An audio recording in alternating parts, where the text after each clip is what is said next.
আসসালামু আলাইকুম। কেমন আছেন আপনারা? আমি আলহামদুলিল্লাহ ভালো আছি। আজকে লাল শাক নিয়ে বসে গেছি। লাল শাক আর পাঙাশ মাছ রান্না করব। লাল শাকটা প্রথমে কেটে ধুয়ে রেখে দিব।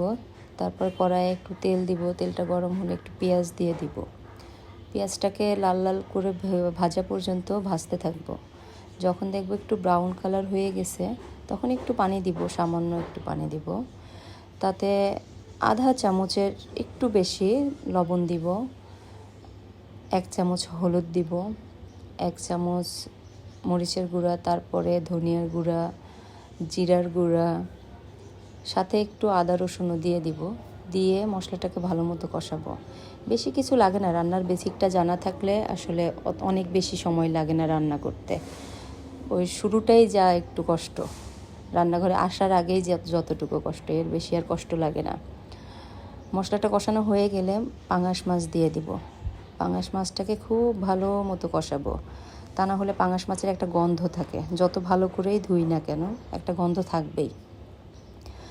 পাঙাশ মাছটা যখন ভালো মতো কষানো হয়ে যাবে, তারপরে দিব লাল শাকটা। আমার পাঙাশ মাছ এখানে কষানো হয়ে গেছে,